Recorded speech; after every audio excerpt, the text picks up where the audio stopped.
Cantares de Salomão, capítulo 5, verso 1, vai falar uma coisa muito linda. Mas antes de ler isso, eu vou fazer já uma pergunta. Quem aqui assistiu o filme A Noviça Rebelde? Quem aqui assistiu? Não, o outro falou aqui, o ponto 3. Eu acho que sim. Quem assistiu A Noviça Rebelde sabe, pode ser o mais macho, com a barba igual do amigo ali, sabe que assistiu, né? Pode ter um bigode de 3 dedos, ele vai falar assim, eu assisti. Vai falar com voz grossa, mas ele sabe que assistiu. Pastor, a minha Bíblia é Cântico dos Cânticos. Isso, Cântico dos Cânticos, ou Cantares de Salomão, são duas formas. Não é a Bíblia apócrifa sua, não é isso aí mesmo, né? Então, a gente vai trabalhar o livro de Cantares, mas não vai deixar de passar por esse tão famoso filme que marcou uma geração, marcou uma época da humanidade, porque falava exatamente sobre um momento que o mundo passava na Segunda Guerra Mundial, na invasão da Áustria. Vamos lá? Cantares 5, verso 1 em diante, diz o seguinte: eu já entrei no meu jardim, meu amor, minha noiva. Colhi a minha mirra com as especiarias, comi o meu favo com mel, bebi o meu vinho com leite. Comam e bebam, meus amigos, até ficarem embriagados de amor. Eu dormia, mas o meu coração estava acordado. Eis a voz do meu amado que está batendo. E aí o esposo fala: deixa-me entrar, meu amor, minha querida, minha pombinha sem defeito, porque a minha cabeça está cheia de orvalho e os meus cabelos com gotas da noite. E a esposa responde: eu já tirei a minha túnica. Como posso vesti-la outra vez? Eu já lavei os meus pés. Como posso voltar a sujá-lo? O meu amado meteu a mão pela fresta e o meu coração estremeceu. Eu me levantei para abrir a porta ao meu amado. As minhas mãos destilavam mirra e os meus dedos deixavam escorrer mirra preciosa sobre a tranca da porta. Mas quando abri a porta ao meu amado, ele já tinha se afastado e ido embora. Eu tinha estremecido quando ele me falou: busquei-o, mas não o achei. Clamei, mas ele não respondeu. E os guardas que rondavam a cidade me encontraram, e eles me espancaram e me feriram. Os guardas da muralha tomaram meu manto. Filhas de Jerusalém, jurem, se encontrarem o meu amado, diga que estou morrendo de amor.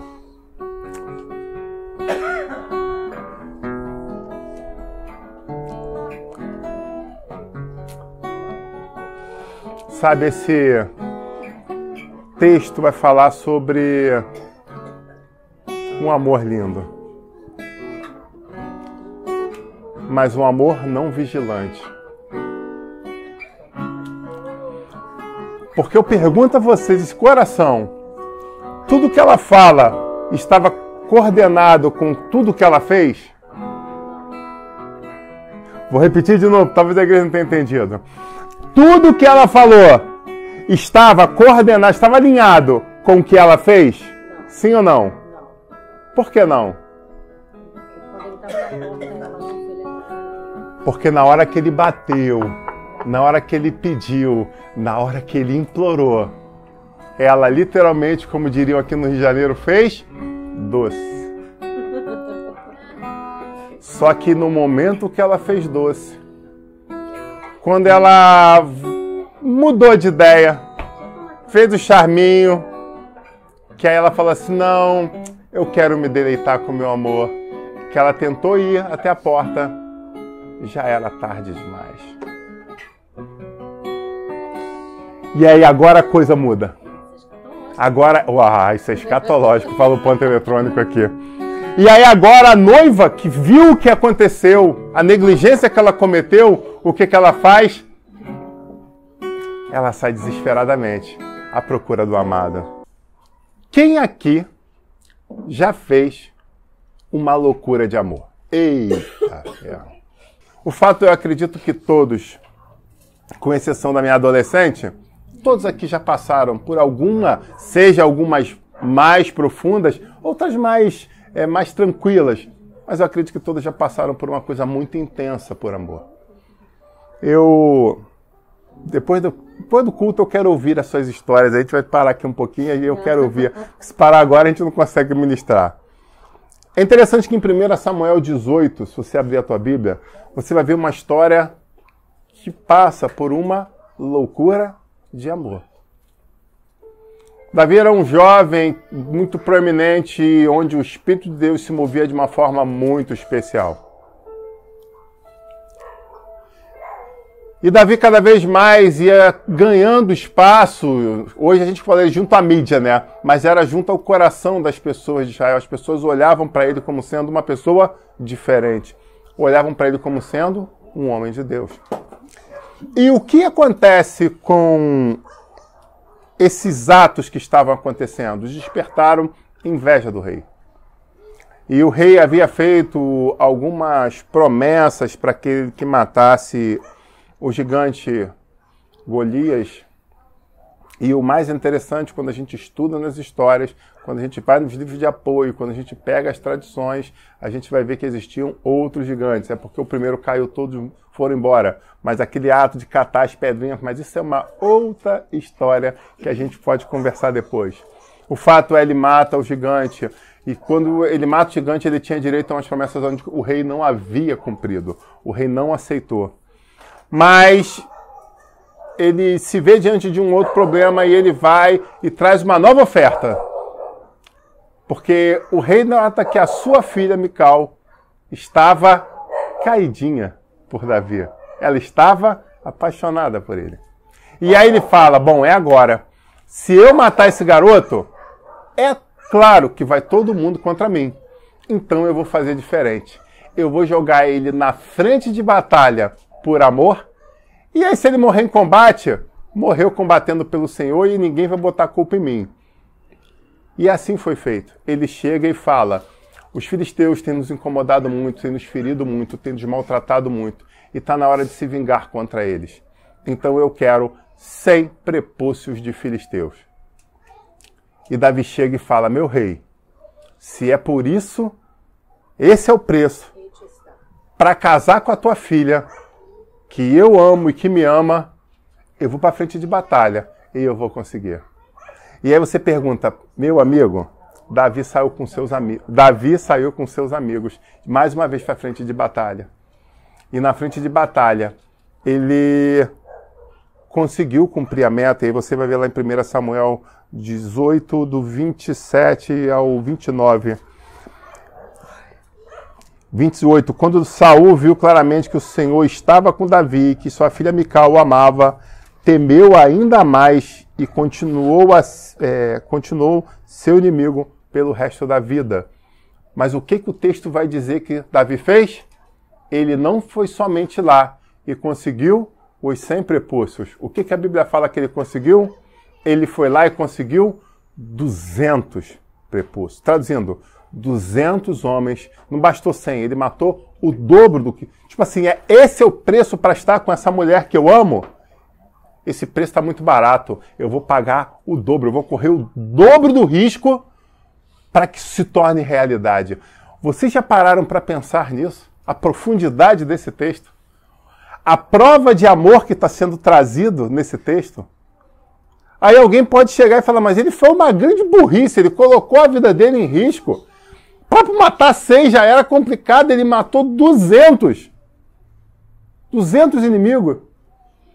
Mas ele entendia claramente que ele não tinha pedigree, ele não tinha valor, ele não tinha herança, ele não tinha um dote para levar, para oferecer pela filha do rei. Então o que ele fala? Bom, se isso agrada ao rei, eu quero agradar de tal forma o meu rei para conquistar o meu amor que eu vou fazer o dobro.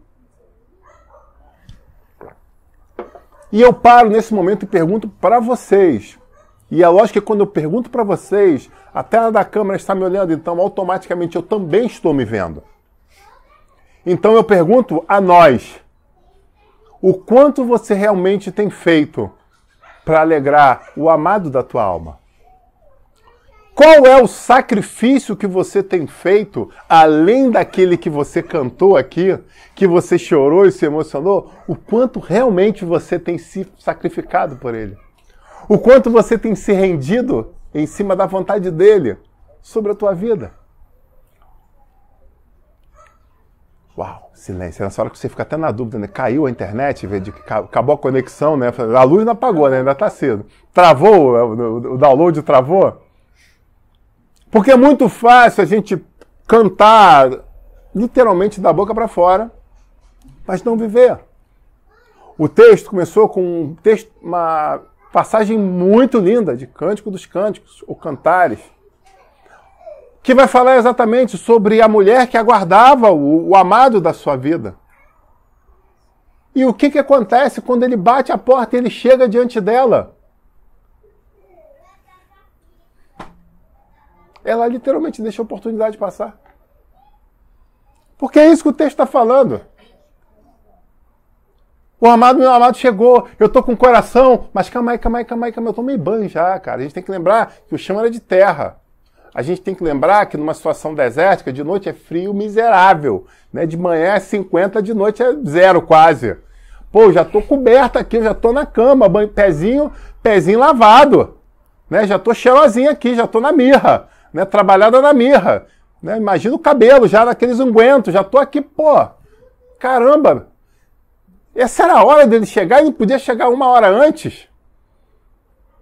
Pô, agora eu já tô com sono, pô, marcar a oração meia-noite, podia marcar 10, meia-noite eu já tô meio, né, tô meio caído, meia-noite eu tô indo pra festa junina, olha, ai meu Deus, Pô, pastor, marca mais cedo, que aí eu vou pra balada gospel. O fato é, muitas vezes nós falamos que queremos muito uma coisa, mas será que a gente está andando em direção a isso? Será que a gente está se movendo realmente, mexendo com o coração do nosso amado? Porque eu quero te dar uma notícia muito interessante. Muitas pessoas estão esperando o amado da nossa alma semelhante a esta mulher. Mas pode ser que ele bata a porta e você esteja tão distraído com outras coisas que você possa não ouvir. E aí, como, né, meu ponto eletrônico falou, mas vem cá, esse texto é muito escatológico. Sim, esse texto é totalmente escatológico. Porque fala muito profundamente sobre a volta do amado. E fala também sobre quando o amado foi embora, algumas pessoas vão sair à procura desesperada da segunda oportunidade. Só que nessa segunda oportunidade vão apanhar, vão ser roubados, vão ser etc, etc e etc. Então, o que cabe a nós é estarmos atentos à batida do noivo. A nós literalmente pararmos e pensarmos, seja o que acontecer, eu vou aceitar o seu chamado. Não somente no louvor lindo que nós cantamos, mas de verdade. Mas lembra que eu falei no começo dessa ministração que a gente ia passar pelo filme da Noviça Rebelde? Essa semana eu vi um filme de guerra.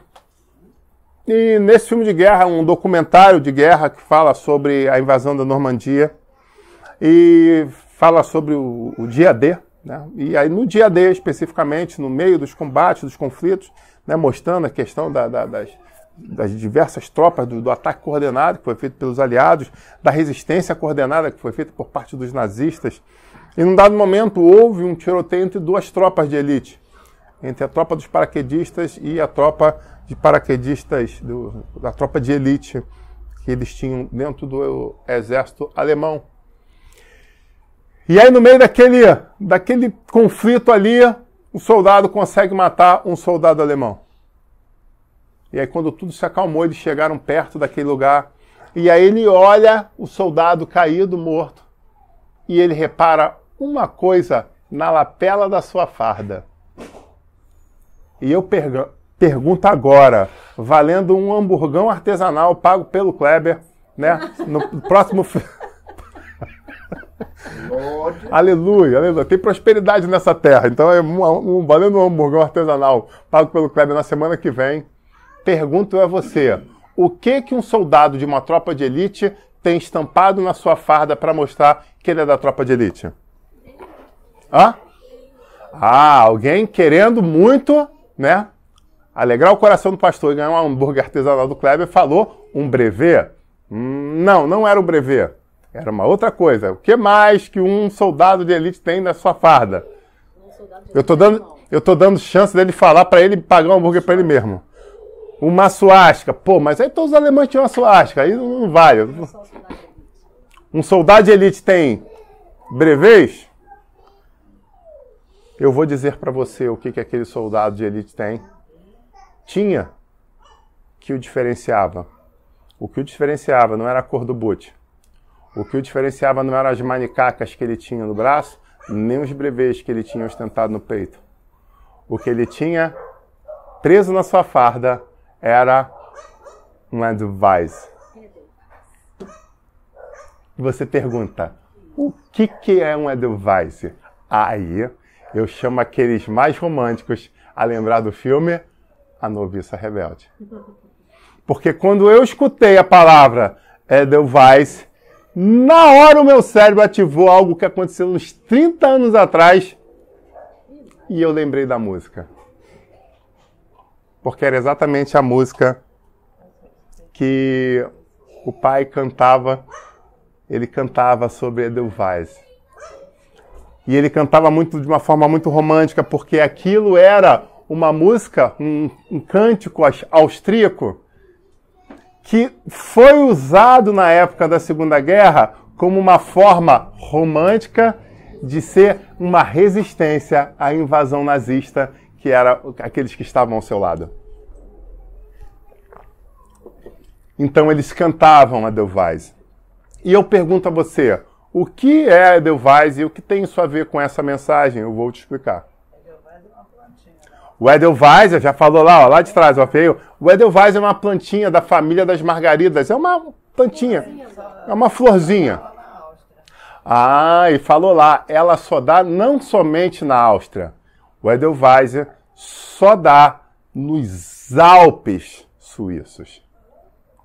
Aí a coisa começa a mudar de figura. É uma flor rara que só nasce nos Alpes. E aí você pergunta, pastor, estou um pouco confusa porque nessa época na escola eu estava jogando bola, outros eu estava namorando, não era amante de geografia. O que tem de interessante nos Alpes suíços? Não sei, não tem problema. A gente ensina a Bíblia e a gente também fala sobre o preparatório do Enem aqui nessa igreja, né? Os Alpes suíços é uma cordilheira que corta uma boa parte da Europa, que vai passar pela França, pela Áustria, pela Alemanha, pela Itália, Luxemburgo, se não me falha a memória também. Então, uma cordilheira muito alta que passa dos seus 4.500 metros fácil. Eu acho que o ponto mais baixo dela é 4.500, se não me falha a memória. Então, é uma cadeia montanhosa gigantesca. E qual é a característica dessa cadeia montanhosa gigantesca?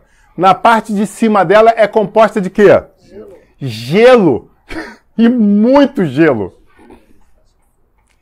E aí começa a beleza dessa mensagem, dessa história. Os soldados de elite alemães, e aí, por favor, entendam, os neonazistas que estiverem assistindo, depois a gente conversa no particular, né? Não é esse o objetivo, mas eu preciso reconhecer, quando eu vejo uma pessoa que tem uma coisa chamada perseverança, e é sobre isso que eu estou falando. Não estou aqui engrandecendo a questão nazista, não é isso. Mas dentro daquele grande exército que dominou praticamente o mundo durante anos, e se isso aconteceu é porque existia uma grande estrutura, algo diferenciado neles, isso é óbvio. E uma dessas questões é que no treinamento deles, você fazendo parte da tropa de elite, você primeiro podia conquistar um brevet, mas você tinha uma segunda coisa que você podia fazer, era demonstrar do que você era feito. E como eles provavam isso? Literalmente, subindo os Alpes suíços, para cada um deles e buscar o seu Edelweiss. E do momento que ele tinha o seu Edelweiss, ele podia prender ela na farda para olharem para ele e falar, respeito esse cara. Porque além de ser da tropa de elite, ele tem um detalhe a mais. Ele enfrentou a altitude, o ar rarefeito, o frio gélido e os olhos atentos para conseguir, no meio daquilo tudo, encontrar a tão desejada planta, a tão desejada flor. É disso que a gente está tratando. É disso que eu queria falar com você essa noite. Algumas pessoas no mundo lutam veementemente para mostrar o seu valor, para mostrar que elas conseguem se superar. E muitos servos do Deus Altíssimo estão pura e simplesmente sentados com um balde de pipoca, esperando a bênção cair no seu colo. E pior, diante da sociedade, quando nós saímos da igreja e enfrentamos o mercado de trabalho, enfrentamos a grande luta do segundo grau, onde as pessoas são como verdadeiros gladiadores, que só falta andar com a espada para conquistar o amor daquelas jovens donzelas. Não é isso? Aí, quem viveu o segundo grau sabe o que eu estou falando. O negócio era hot, né, meu amigo? Hoje em dia, né, hoje em dia essa mensagem está fora do... Agora tá tão fake que quem tá com espada é as meninas. Mas voltando! Cuida. Eu tenho fé nos meninos. Eu profetizo sobre os meninos dessa igreja, né? Eu profetizo os meninos da Goiás são guerreiros verdadeiros, né? Mas o fato é, esses homens, eles tinham uma opção. Eles já faziam parte do exército? Sim. Eles já tinham conseguido conquistar o seu brevet tão querido de tropa de elite? Sim. Eles eram obrigados a fazer essa aspas de loucura? Não. Mas eles sabiam que aqueles que o fizessem eram olhados de forma diferente. E é isso que eu quero convidar para você. Eu não sei se o teu Edelweiss é um diploma de mestrado. Eu não sei se o teu Edelweiss é entrar em forma para passar aquele teste físico. Eu não sei se o teu Edelweiss é parar de beber para reconquistar tua esposa. Eu não sei. Mas eu sei que o Espírito Santo de Deus está te chamando essa noite para tomar uma posição e lutar de verdade por aquilo que você diz que ama. É disso que a gente está falando, não é de filme. Mas permita-me falar de uma segunda coisa que vai passar exatamente por essa bela e rara florzinha. E a segunda coisa vai falar sobre a história local, a Áustria e a Alemanha. Que vai mostrar que os jovens austríacos, e aí agora eu não estou falando de soldados de elite, preparados, aparamentados, treinados, agora a gente está falando de um outro grupo de pessoas. Jovens, adolescentes, rapazotes, que olhavam para algumas meninas e queriam demonstrar para aquelas jovens que a amavam. E aí sabe o que eles faziam lá? Eu vou contar para vocês. Eles faziam o mesmo que agora os soldados na Segunda Guerra faziam, com todo o preparo e treinamento prévio para depois de subir. Eles subiam a montanha no peito, no pelo, na coragem, porque os riscos de deslizamento eram muito grandes, o risco de se perder era muito grande. Então era considerado uma loucura, mas era uma loucura de amor. E eles subiam 2, 3 mil metros de altitude para caçar a bendita florzinha. Agora você para imaginar, num mundo de gelo, você encontrar uma plantinha branca. E detalhe, ela ainda era branca. Se você jogar depois da tarde, você vai ver. 3, 5 centímetros, 10 centímetros, as maiores tinham 20. Para conseguir achar naquele mundo branco, mas ele tinha certeza que ele ia conseguir. Sabe por quê? Porque ele precisava mostrar para aquela jovem que ele queria declarar o seu amor. Que ele não estava ali só de peito aberto dizendo, jovem bonita, tô aqui para dizer que eu te amo, que eu vou lutar por você, que eu vou conquistar, que eu vou ser um bom marido, que eu sou um cara determinado, um cara com afinco. Melhor do que a fala bonita de muitos era poder mostrar. Então o que eles faziam? Em vez de ficar gastando lábia com as meninas, se ele amava mesmo e achava que era um amor impossível, ele ganhava o pai, a mãe, ganhava o irmão, ganhava todo mundo, meu amigo. Porque eles faziam essa loucura. E quando eles voltavam com o advice, eles chegavam diante da amada e falavam, eu fui buscar isso aqui por você. Eu fui buscar isso aqui porque eu te amo. Eu fui buscar isso aqui para te provar que eu estou disposto a fazer qualquer coisa para o nosso amor durar. Eu estou disposto a fazer qualquer coisa para te manter segura. Eu faço qualquer loucura por amor a você. Era isso que os jovens faziam quando eles iam buscar essa plantinha. E eu fico imaginando, só imaginando bem longe, porque, né, dizem que todo homem tem um lado mulher, mas é nessa hora que eu paro para... Deixa eu parar de falar, depois edita aí, depois eu ia falar... Sentimental! Nesse meu lado sentimental pulsa no pé, né? Então, mas tentando imaginar como uma mulher pensa... Você tá rindo, né? Tu gosta. Aí eu fico imaginando se... O cara chega e fala, não, te amo, tá, com aquela conversinha, tal, com a beirada da cueca aparecendo, que é a moda agora, pô, minha gata aí, vou lutar por você, não sei o que, chega o outro maluco, aquele garotinho ali, aquele, filho do Zé Ninguém, o maluco chega, maluco, no pelo e puxa um advice pra... Putz, grilo, cara, eu ia olhar pro maluco da cueca aparecendo, eu olhar pro advice, eu falo assim, cara... Eu acho que eu vou dar uma prestigiada nesse cara aqui que lutou para mostrar de verdade. Porque o outro, sabe o quê? É só garganta, é só falácia.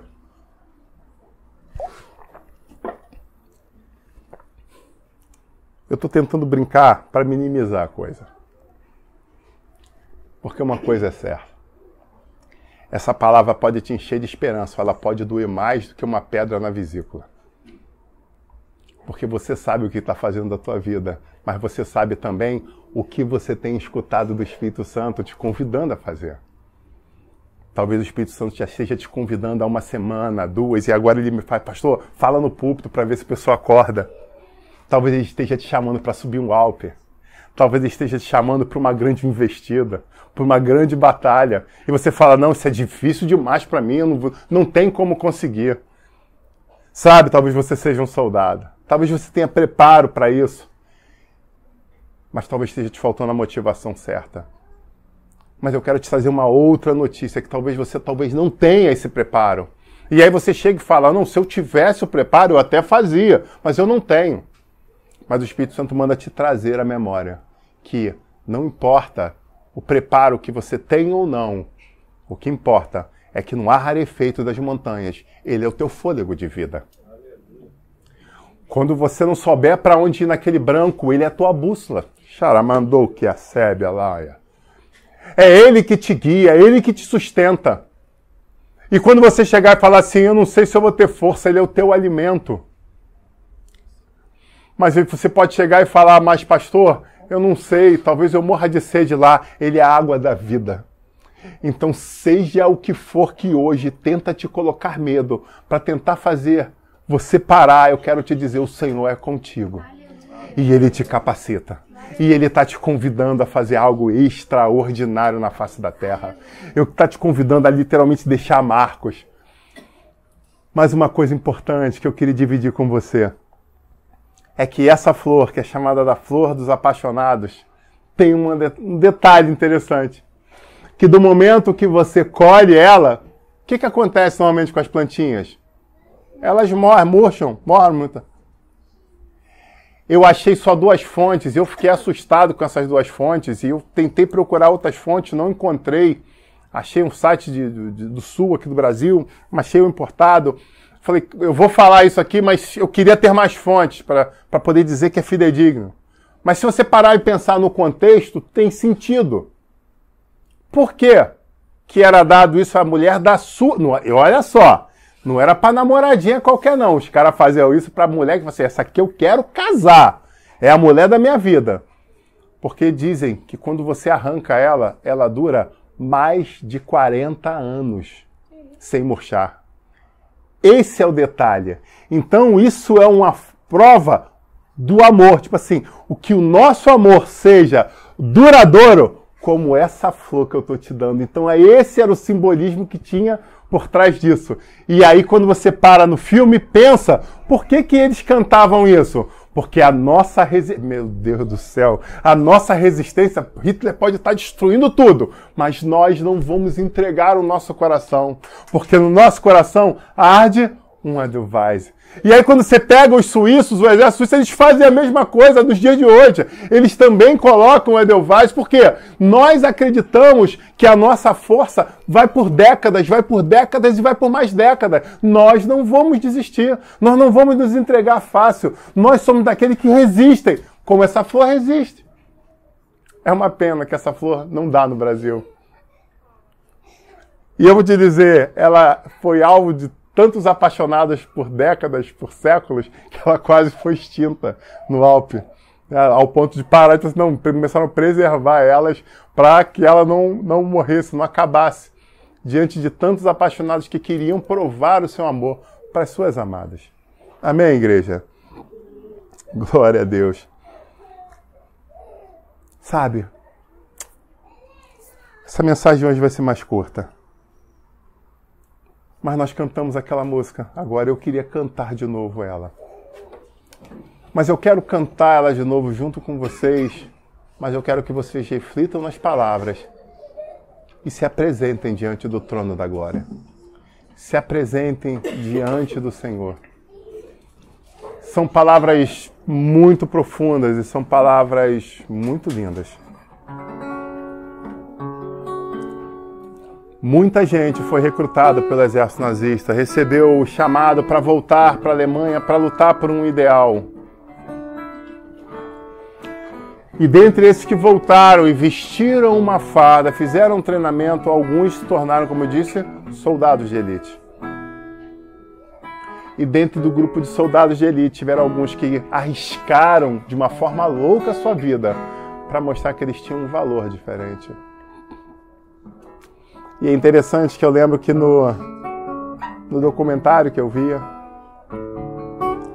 o soldado que havia feito aquilo, ele vai na lapela daquele soldado morto, pega e coloca na sua farda. Sabe, a história vai falar que a fortaleza de Hitler era exatamente nos Alpes suíços. E a tropa mais bem preparada teve o prazer de subir os Alpes para procurar a Edelweiss, que o mundo inteiro procurava, que era o déspota que estava assolando a humanidade. Sabe, muita gente quer sair na foto porque conseguiu fazer algo de grande vulto. Aí você fala, mas era simples, era só subir com os helicópteros, era só... Não. Tinha que ser um ataque surpresa. Então eles precisavam ir a pé. Então eles precisaram enfrentar o frio, o ar rarefeito, a altitude, para poder chegar no seu objetivo. Lembrei da história agora de um homem que eu conheci aqui na Ilha do Governador do Jardim Guanabara. Digamos de uma forma romântica que ele levava uma vida envolvido com pessoas que estavam à margem da sociedade. Fica romântico assim, não fica? E ele enriqueceu com isso.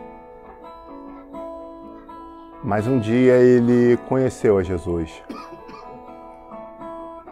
E o Espírito Santo entrou naquela vida de uma forma muito especial. E cada vez que ele deitava na cama, cada vez que ele ligava a televisão, cada vez que ele andava pela sua mansão, ele se sentia literalmente atormentado. Porque ele olhava para cada uma das coisas que ele tinha conseguido e ele via a cor daquele dinheiro. Se é que você me entende. E ele começou a se desesperar a tal ponto que ele começou a dar aquelas coisas e dar. E algumas pessoas pensaram, ele está ficando maluco. Não, ele não está ficando maluco. E ele foi dando, e ele falava com um pastor, amigo meu, eu não estou aguentando mais, eu olho para essa televisão, eu vejo sangue, então eu preciso tirá-la daqui. Eu olho para essa, eu vejo sangue, eu preciso tirar isso daqui. Eu olho para esse carro, eu vejo sangue, eu preciso tirar isso daqui. E sabe, quem esteve na casa dele depois disso tudo, a casa ficou praticamente vazia. Porque ele falou, isso aqui eu sei que eu comprei com o meu dinheiro. Isso aqui, esse móvelzinho aqui eu comprei com o meu dinheiro. E ele abriu a janela um dia e ele falou, Satanás, agora eu não tenho mais nada contigo. Porque tudo que tu me deu já não está mais dentro da minha casa. Então a partir de agora eu não aceito. E ele se posicionou, que você me aflija com as acusações do passado. Eu sou uma nova criatura em Cristo Jesus. E tudo que eu tinha, que era pacto de sangue, já não está mais nessa casa. Então, a partir de agora, eu não aceito mais a tua aflição. Eu não aceito mais a opressão que você tem colocado. Eu corto os laços que existiam sobre a minha vida. Quando eu ouço essa música, eu lembro exatamente desse homem. E o mais interessante é que a vizinhança falava, ele enlouqueceu, ele está dando tudo, ele está, caramba, ele está louco, ele tá... Na verdade, eles não entendiam que, na verdade, ele estava livre, que ele tinha acordado. Aí alguém pode perguntar, tem sempre aquele que fica se perguntando, e depois? Você acha que Deus não sabe escrever uma história? Que Deus não sabe reescrever uma história? O Senhor foi com ele, o Senhor honrou cada um dos seus sacrifícios. A gente pega na Bíblia a história de Jó e mostra de uma forma muito clara isso. Eu não sei qual é o tipo de sacrifício que você precisa fazer, mas eu quero te dizer que está na hora de se posicionar. Diante de nós estão os Alpes. Diante de nós estão verdadeiras montanhas, verdadeiras cordilheiras. O que eu quero convidar você é ter coragem de enfrentá-las. Pastor, eu não sei escalar, ele é contigo. Pastor, mas o meu preparo físico, o oxigênio, não se preocupe, ele é contigo. Pastor, mas ele é contigo, é o que o Espírito Santo me orienta a dizer a cada um de vocês, ele é contigo. Mas eu não poderia dizer que isso está relacionado somente ao campo empresarial, profissional. Eu preciso te dizer que a busca dos dons espirituais está exatamente nessa escalada. Algumas pessoas falam para mim, pastor, eu bem que eu tentei buscar dons, eu bem que eu tentei descobrir, aflorar, mas não é para mim isso. E eu pergunto, e o que você fez? Pastor, eu fui até o sangue. Quando o nego fala isso, eu fico até nervoso, cara. O que você fez? Jejum de 24, de 18 horas? Você ficou sem beber Coca-Cola uma semana. Foi isso que você fez. Você foi até o sangue dessa forma. É isso que você chama de até o sangue. Pastor, não debocha. Tu quer que eu fale o quê? Você quer conversar comigo sobre o que é ir até o sangue? Eu te explico. Mas eu só não te explico, não. Eu te mostro. Eu mostro com a minha vida o que é buscar. Mas, pelo amor de Deus, não inveja o que eu tenho. Porque você tem que pagar o preço que eu pago. O que eu estou te convidando essa noite é ter uma linda história. Construa uma linda história. Não se contente com o que você tem hoje. Muita coisa ainda há de acontecer e só depende de você. Não, pastor, é porque a minha esposa...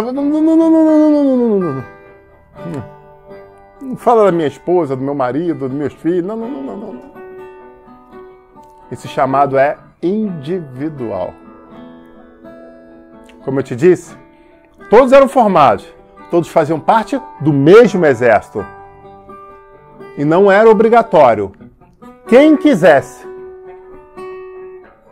enfrentava a montanha para pegar seu Edelweiss. É sobre isso que nós estamos falando essa noite. Batismo com o Espírito Santo. Dom de visões. De interpretação de línguas. Dons de serviço.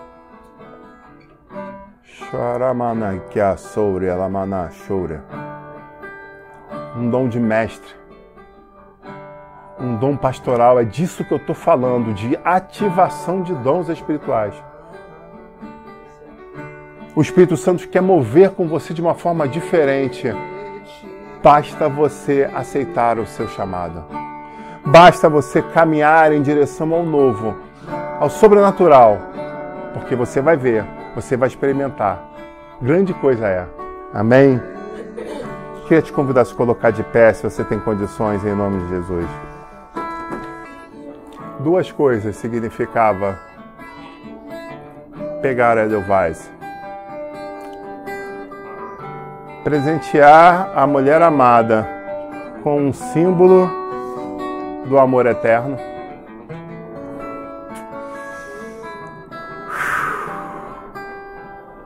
E a segunda, ser elencado, ser marcado, ter o nome escrito entre aqueles que são mais corajosos. São os diferenciados. Sabe, nesse momento, eu quero dividir isso em duas fases. Existem muitas pessoas casadas no nosso meio. Eu não sei o quanto você tem investido no teu casamento.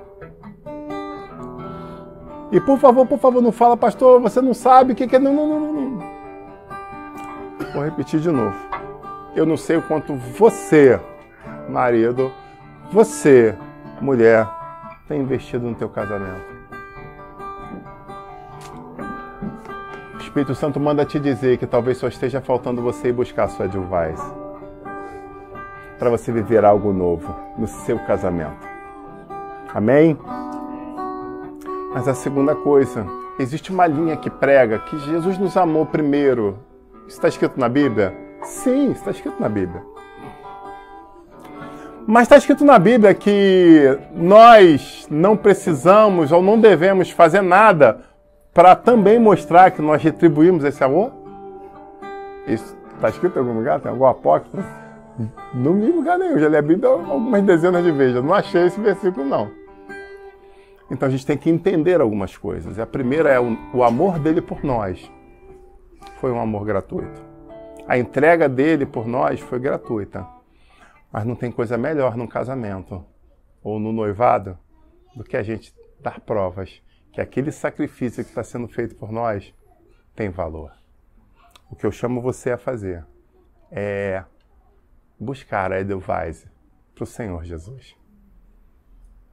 Faça a sua entrega, a sua busca de coração.